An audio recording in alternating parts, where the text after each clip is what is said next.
So the quartering is now weighing in on the Lord of the Rings controversy regarding the casting and the lore. If you're not familiar, the quartering is kind of notorious for doing a lot of alt-right kind of race baiting content.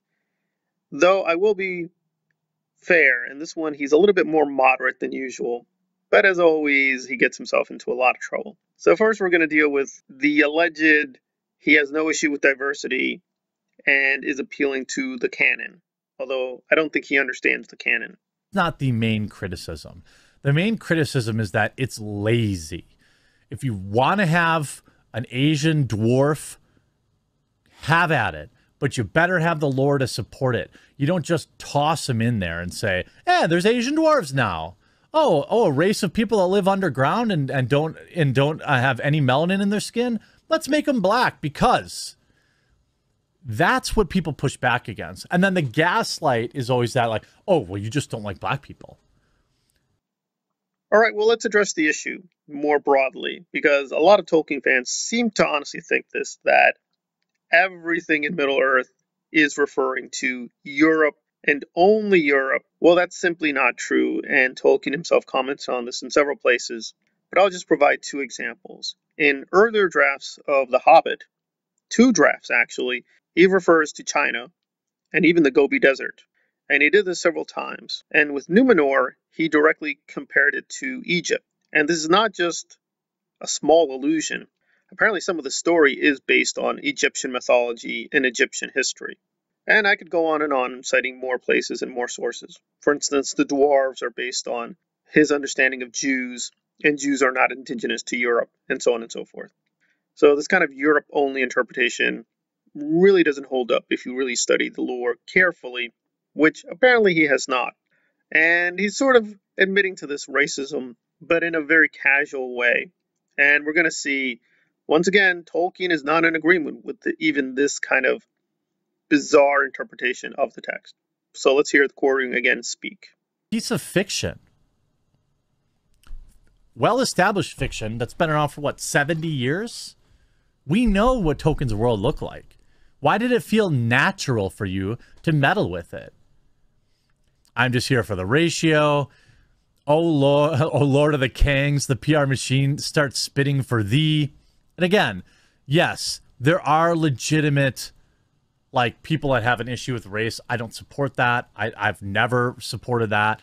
But this is what we're talking about in meme format. We can see this. Chad 2000's Peter Jackson, Lord of the Rings trilogy. I am Aragorn, son of Arathorn. I will claim the throne and save my people. Based. All these people saying based, right? You've done well, my boys, father. Well, obviously, that's a little bizarre for him to say. We all know what Tolkien's world looks like. Well, that's just begging the question. And what he means by that is not so clear. But I think we can kind of get the picture, right? That, listen, it's all these beautiful white European people, mostly men. It's not me. That's how Tolkien wrote it. So we're just saying respect the lore. We're not racist. We're just saying respect the lore. Now, to be fair, he does admit some people are using racism. He says, I don't identify with those people. I'm just saying respect the lore.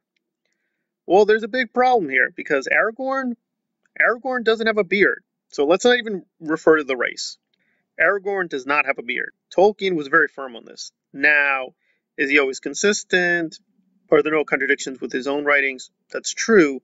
What's interesting, though, is the adaptations do violate this, but not the Basque version. The Basque version has a dark-skinned Aragorn without a beard, which is much closer to the canon. But the Peter Jackson version has him with a beard. But people just assume that is the canonical version, so how much of the fandom is genuinely racist is very hard to say. The nicest thing I think you can say is a lot of them are genuinely confused. They honestly come with the presupposition that they are reading about, quote, white people. Well, put aside, these are magical creatures. They're not white. They're not humans. So why would they even have human skin color or the properties of human skin color? They don't explain. Somehow these magical creatures, they now have human skin. And putting aside the actual logic here, yeah, I'm sure many people who aren't paying attention honestly think every character is de facto white. But that's not in the text. We're not given skin color in a lot of cases. He's just silent on the issue. This is not really in the text. But even when the text is clear, that somebody does have a skin color, that's often violated in the adaptations. But TheQuartering, it seems, just thinks that the Peter Jackson version is completely faithful to the books. He doesn't have to read the books. He doesn't need the books. The movies are the books now. He doesn't need to understand what Tolkien was up to, or even what he really wrote or meant.